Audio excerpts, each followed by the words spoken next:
ও যুবকেরা, ও আমার মুরব্বী বাপ জানেরা, মায়েরা গা বোনেরা মহিলারা, আল্লাহর পাক জানিয়ে দিলেন এমন কিছু পাক মাহফিল, এমন কিছু নেক মাহফিল, যে মাহফিলের শেষে আল্লাহ পাকের ফারিস্তারা, আল্লাহ পাকের মালায়েকারা রব্বুল আলামিন আল্লাহ পাকের দরবারে চলে যাবে, আর সে আজিমে চলে যাবে। আল্লাহ পাক শুনতে চাইবেন, আল্লাহ পাক ডাক দিয়ে নেবেন, আল্লাহ পাক ডেকে নেবেন। ও আমার ফারিস্তারা কোথা থেকে আসলে বাবা, কোথায় তোমরা ছিলে? আল্লাহ পাকের ফারিস্তারা জানিয়ে দেবেন, ও রব্বি আল্লাহ পাক দুনিয়ার জমিনে আপনার কিছু বান্দা বান্দি, আপনার হাবিবের কিছু গুনাহগার উম্মত উম্মতানি নেক মাহফিল তারা দিয়েছিল, পবিত্র মজলিস তারা কায়েম করেছিল, যে মজলিসে বসে আপনার জিকির তারা করেছে, আপনার হাবিবের জিকির খানা করেছে। আমরা এখনই, আমরা সবে মাত্র সেখান থেকে ফিরে এসেছি।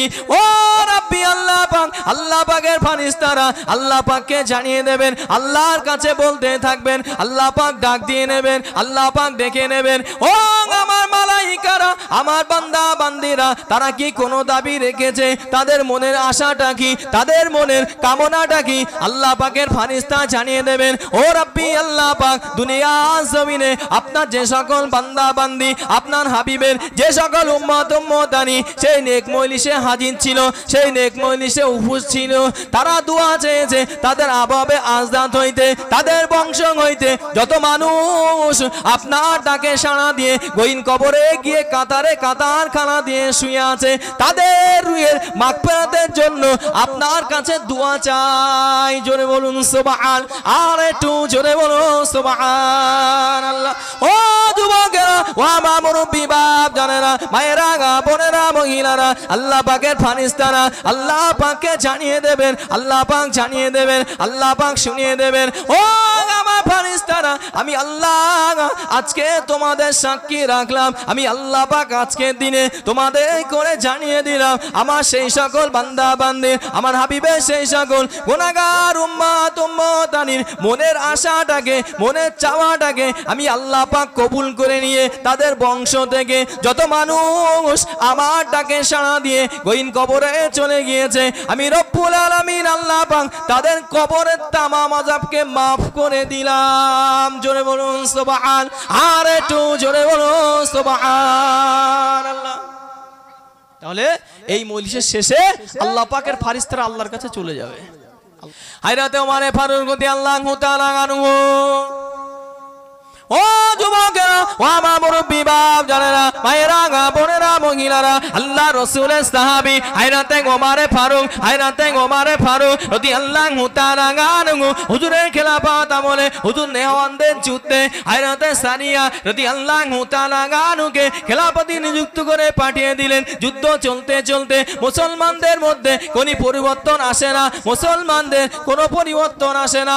ও যুবকেরা, ও আমার মুরব্বী বাপ জানেরা, মায়েরা গা বোনেরা মহিলারা, নেওয়ান্দ থেকে, ইরাক থেকে, মদিনা শরীফের মসজিদে নববী, আল্লাহর নবীর মসজিদ হায়রাতে ওমরে ফারুক রাদিয়াল্লাহু তাআলা আনহু জুমার দিনে খুতবা দেওয়া শুরু করে দিলেন। হায়রাতে ওমরে ফারুক রাদিয়াল্লাহু তাআলা আনহু জুমার দিনে খুতবা দিতে দিতে জানিয়ে দিলেন, ইয়া সারিয়াতাল জাবাল, ইয়া সারিয়াতাল জাবাল, ইয়া সারিয়াতাল জাবাল, ও সারিয়া পাহাড়ের দিকে তাকাও। আল্লাহ নবী সাহাবী হায়রাতে ওমর রাদিয়াল্লাহু তাআলা আনহু মদিনা শরীফের মসজিদে নববী শরীফে জুমার দিনে খুতবা দেওয়া অবস্থায় মদিনা শরীফ থেকে 1200 মাইল দূরে ইরাকের জমিনে নেওয়ানদের যুদ্ধে ওমরে ফারুকের সেই ইয়া সারিয়াতাল জাবাল শব্দটা আল্লাহ পাক সারিয়ার কানে পৌঁছে দিলেন। জোরে বলুন সুবহান, আর একটু জোরে বলুন সুবহানাল্লাহ।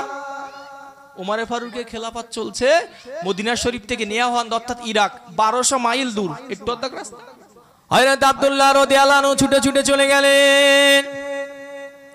ও যুবকেরা, ও আমার মুরব্বী বাপ জানেরা, মায়েরা গা বোনেরা মহিলারা, আল্লাহর সাহাবী, আল্লাহ রাসূলের সাহাবী হায়রাতে ওমরে ফারুক রাদিয়াল্লাহু তাআলা আনহু হুজুরের পুত্র হযরত আব্দুল্লাহকে ডাক দিলেন, হযরত আব্দুল্লাহকে ডেকে নিলেন। ও বাবা আব্দুল্লাহ, রাদিয়াল্লাহু তাআলা আনহু আম্মা জি আয়েশার কাছে চলে যাও, আয়েশাকে জানিয়ে দাও আব্বা জানের মনের আশা, আব্বা জানের মনের চাওয়া আল্লাহ নবীর পাশের জায়গাতে শোবে, আল্লাহ নবীর কাছের জায়গাতে শোবে। আম্মা জান তিনি যদি না বলে দেয়, তিনি যদি মানা করে দেয়, আমি ওমরের বাদানটা নিয়ে গিয়ে, আমি ওমরের জিসেম কানা নিয়ে গিয়ে মদিনা শরীফের গোরস্থান জান্নাতুল বাকিতে দাফন কানা করে দেবে। আয়নাতে আব্দুল্লাহ রাদিয়াল্লাহু তাআলা আনহু আম্মা জি আয়েশা সিদ্দিকা রাদিয়াল্লাহু তাআলা নানার কাছে চলে গেলেন। আম্মা জান আব্বা জান পাঠিয়ে দিয়েছে, আব্বা জান জানিয়ে দিয়েছে আব্বা জানের মনের আশা, আব্বা জানের মনের চাওয়া আল্লাহ নবীর পাশের জায়গাতে শোবে, আল্লাহ নবীর কাছের জায়গাতে শোবে। আম্মা জান আপনি যদি না বলে দেন, আপনি যদি মানা করে দেন, আব্বা জানের কোনো দুঃখ নাই, আব্বা জানের কোনো কষ্ট নাই, তবে আব্বা জানের মনের আশা আল্লাহ নবীর পাশের জায়গাতে শোবে, আল্লাহ নবীর কাছের জায়গাতে শোবে। হযরতে আয়েশা সিদ্দিকা রাদিয়াল্লাহু তাআলা আনহার চোখ দিয়ে ঝরঝর করে পানি গড়িয়ে গড়িয়ে চলে যায়। হযরতে আব্দুল্লাহকে ডাক দিলেন, হযরতে আব্দুল্লাহকে ডেকে নিলেন। ও বাবা জি আব্দুল্লাহ রাদিয়াল্লাহু তাআলা আনহু, আমি আয়েশার মনের আশা ছিল, আমি আয়েশার মনের চাওয়া ছিল স্বামীর পাশে থাকবো, বাপের কাছে থাকবো, স্বামীর পাশে থাকবো, বাপের কাছে থাকবো। আমি আয়েশা থাকবো না, আমি আয়েশা শোবো না, আমি আয়েশা জায়গা খানা তোমার আব্বা জানকে দিয়ে দিলাম। জোরে বলুন সুবহান, আর একটু জোরে বলুন সুবহানাল্লাহ। আব্দুল্লাহ রাদিয়াল্লাহু আনহু আম্মা জি আয়েশার কাছে চলে গেলেন, গিয়ে বলছে আয়েশা আব্বাজি পাঠিয়ে দিয়েছে বিশ্বনবীর পাশে একদিকে শুয়ে আছে কে? আবু বকর সিদ্দিক, অপর দিকে খালি জায়গা আছে।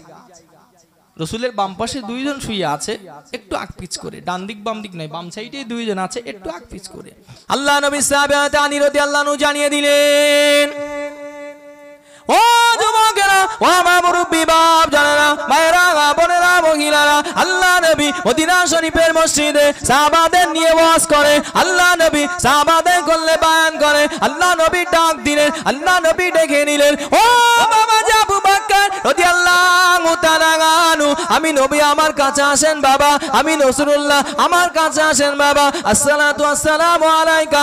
আল্লাহ নবী সামনে এসে দাঁড়িয়ে গেলেন, আল্লাহ নবীর সামনে এসে হাজির করা হয়ে গেলেন। আল্লাহ নবী হযরত আবু বকর সিদ্দিক রাদিয়াল্লাহু তাআলা আনহুর হাতটা ধরে ডান বগলের নিচে চেপে নিলেন। আর আল্লাহ নবী ডাক দিলেন, আল্লাহ নবী ডেকে নিলেন, ও বাবাজি ওমর রাদিয়াল্লাহু তাআলা আনহু, আমি নবী আমার কাছে আসেন, আমি নবী আমার সামনে আসেন। লাব্বাইকা রাসূলুল্লাহ, লাব্বাইকা রাসূলুল্লাহ। আল্লাহ নবী সামনে এসে দাঁড়িয়ে গেলেন, আল্লাহ নবী তার হাতটা ধরে বাম হাতের নিচে চেপে নিলেন, দুজনার দুটো হাত কানা বুকের কাছে জড়িয়ে নিয়ে, দুজনার দুটি হাত কানা বুকের কাছে জড়িয়ে নিয়ে আল্লাহ নবী টুক টুক টুক টুক করে নেমে গেলেন। আল্লাহ নবী ডাক দিলেন, আল্লাহ নবী ডেকে নিলেন, ও বাবা সাহাবারা, কাল কিয়ামতের ময়দানে, কাল হাসরের দিনে একদিকে আমার আবু বকরকে নেব, অপর দিকে আমার ওমরকে নেব, দুজনার দুই দিকে করে নিয়ে আমি রাসূলুল্লাহ কাল কিয়ামতের ময়দানে উঠে দাঁড়াবো।